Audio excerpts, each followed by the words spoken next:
इस वीडियो के अंत तक आपको इस पाठ से संबंधित संपूर्ण जानकारी व प्रश्नों के लिखित उत्तर मिलेंगे। नमस्कार सभी को, हिंदी कला केंद्र में आपका स्वागत है। अगर आप इस चैनल पर नए हैं तो पहले इसको सब्सक्राइब करें व बेल आइकन को दबाना न भूलें ताकि नए वीडियो का नोटिफिकेशन सबसे पहले आपको मिले। बच्चों, आज हम पढ़ने जा रहे हैं हमारी हिंदी की पुस्तक का पाठ 7 जिसका शीर्षक है मेरी किताब। ये देखो, बहुत सारी किताबें। आपको भी ऐसी रंग बिरंगी किताबें अच्छी लगती है ना? उनमें बने खूबसूरत चित्र देखना और कहानियाँ पढ़ना व सुनना अच्छा लगता है ना? कुछ किताबों में परियों वाली कहानियाँ होती हैं तो कुछ में पेड़ पौधे व तितलियों वाली। कोई किताब ये देखो इतनी मोटी तो कोई इतनी पतली होती है ना ऐसी। तो कुछ ऐसी ही बातों से भरा आज का ये पाठ है जिसका नाम है मेरी किताब। माँ ने वीरू को एक संदेश देकर, संदेश का अर्थ होता है समाचार, तो एक समाचार देकर अपनी बहन के पास भेजा। मौसी ने प्यार से वीरू को अंदर बुलाया। मौसी कौन होती है? माँ की बहन, या आप माँ की सहेली को भी मौसी बोल सकते हो।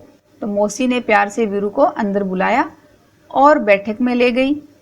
बैठक क्या होता है? बैठने का कमरा या मेहमान कक्ष, जिसे आप गेस्ट रूम कहते हो। बैठक में कदम रखते ही वीरू अचरज से ठिठक गई।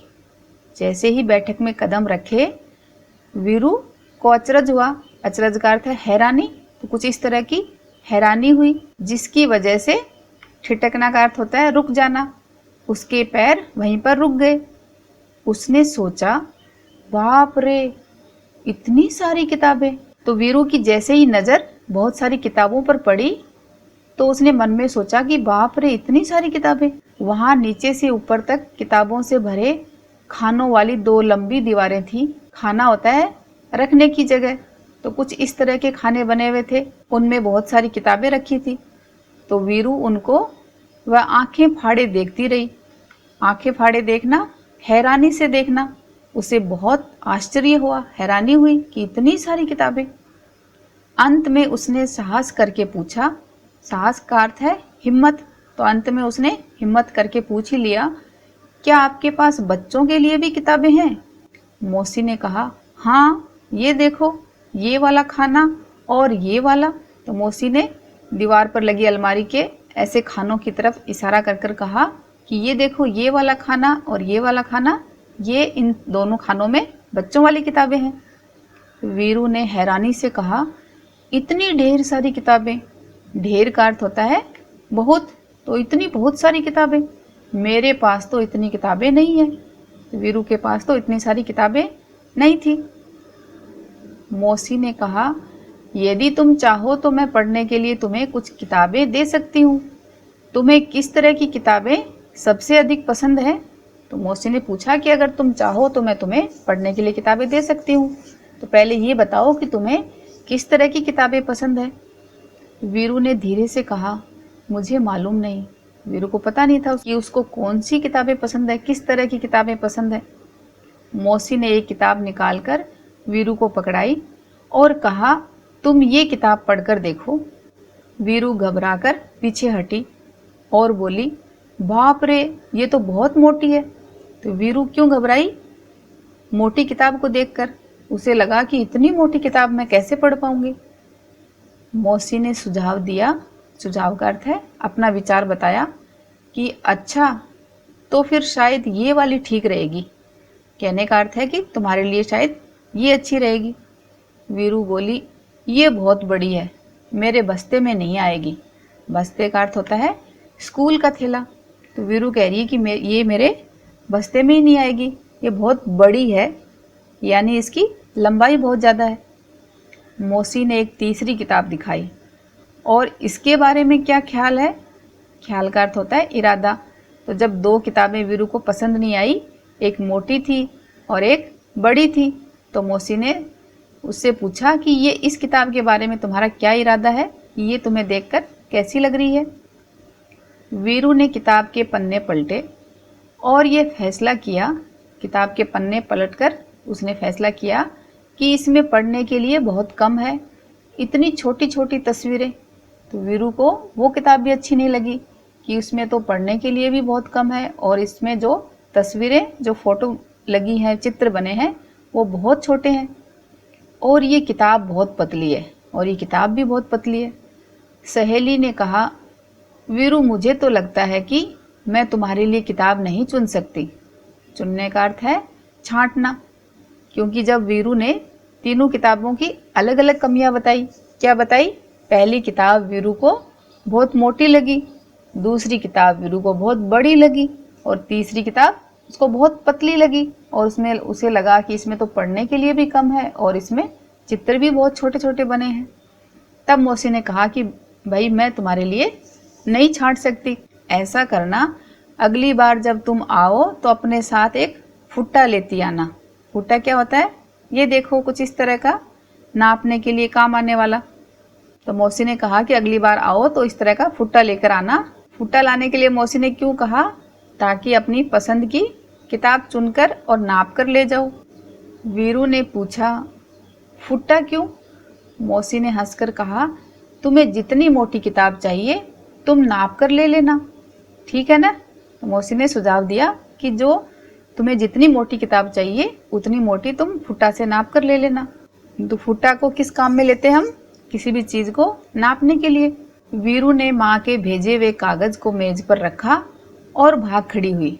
तो मौसी की बात सुनकर वीरू क्या लेकर आई थी कागज में? अपनी माँ का संदेश। तो उस कागज को मेज पर रखा और फिर तुरंत वहां से भाग गई। अब इस पाठ के अभ्यास प्रश्नों को देखते हैं। बातें किताबों की। बाप रे, इतनी किताबें! क्या तुमने भी बहुत सारी किताबें एक साथ देखी हैं? कहाँ?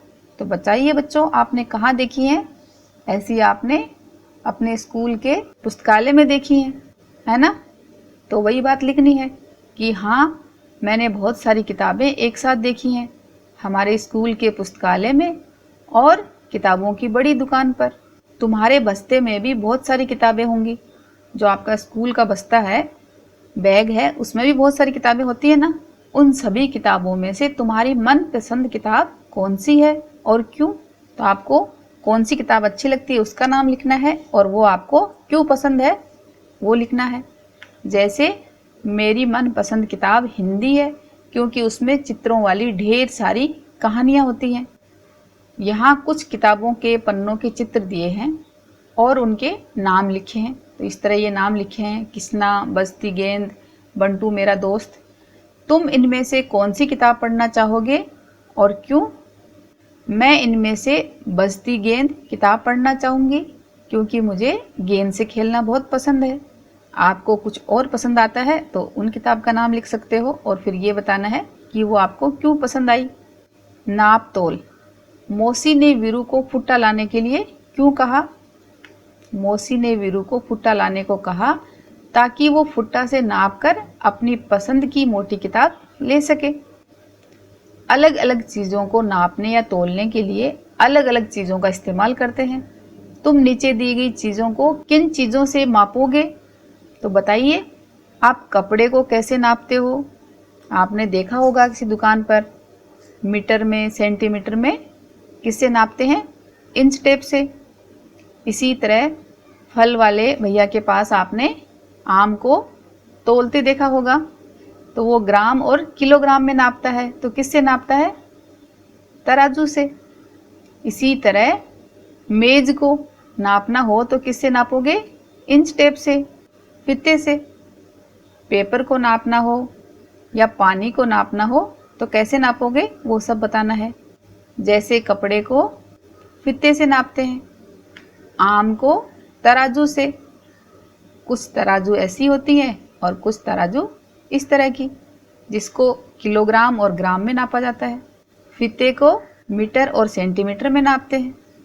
मेज को भी फीते से नाप लेंगे, कागज़ को फुट्टा से। ये देखो, नापने के लिए इस पर इंच और सेंटीमीटर लगे रहते हैं। और पानी को नापने के लिए पानी को कुछ इस तरह माप से नापते हैं।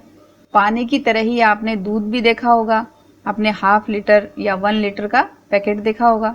तो पानी और दूध को लीटर में नापते हैं। आओ खेलें अंताक्षरी। अंताक्षरी क्या होती है बच्चों? जैसे किसी भी अंत अक्षर, जो किसी भी शब्द का अंतिम जो अक्षर होगा उससे हमें नया शब्द बनाना है, चाहे वो फिर गाना गाना हो या कुछ और शब्द बनाना हो। तो इसी तरह अब तक तो तुमने बहुत सारे शब्द सीख लिए होंगे। आओ शब्दों की अंताक्षरी खेलें, देखें तुम कितने शब्द बना पाते हो। शुरुआत हम कर देते हैं। कैसे शुरुआत करी देखो। सबसे पहले लिखा किताब, तो इस अक्षर का अंतिम अक्षर क्या है? ब है, तो ब से हम नया अक्षर बनाएंगे जो है बंदर। बंदर का अंतिम अक्षर क्या है? र, तो र से बनेगा रस्सी। रस्सी का अंतिम अक्षर हुआ सी, तो सी से कोई नया शब्द बनाओ, सोचो बताओ। जैसे सीताफल। सीताफल का अंतिम अक्षर हुआ ल, तो ल से नया शब्द बनेगा लड़का। और लड़का का क्या देखेंगे हम? का, तो का से बनेगा कागज। जैसे जमुना, और ना से नारियल। और कुछ इसी तरह आपको इसको आगे और बढ़ाना है, तो 2-3 शब्द और सोचो और लिखो। पसंद नापसंद, जो चीज़ें हमें अच्छी लगती हैं उसे हम कहते हैं पसंद, और जो चीज़ें अच्छी नहीं लगती वो नापसंद। वीरू को माँ की सहेली ने किताबें चुनने के लिए कहा तो वह नहीं चुन पाई। तुम्हें अपनी पसंद की चीज़ें चुनने को कहा जाए तो तुम क्या क्या चीज़ें चुनोगे? तो जो जो चीज़ें आपको पसंद है वही आप चुनोगे, तो उनके नाम यहाँ पर लिखो। जैसे मिठाई, खिलौने, जूते, चॉकलेट, आम, केक और भी बहुत सारी चीज़ें जो आपको पसंद हो। इस कहानी को एक बार फिर से पढ़ो। सब्जी व फल वाले से सामान लेते समय ध्यान से देखना कि वो कैसे तोल कर देता है, कि वो तराजू में कौन कौन से बाट रखता है और कैसे सब्जी और फल को तोलता है। आपको कहानियों की कौन सी किताबें अच्छी लगती हैं उनके नाम लिखो। सुझावों व सुधारों के लिए ईमेल कर सकते हो। अगर हमारे वीडियो बन ही रहे हैं आपके फेवरेट, तो फिर क्यों ना करें इनको लाइक, सब्सक्राइब और रिकमेंड। हमें और बेहतर बनाने के लिए आप कर सकते हैं कमेंट। धन्यवाद।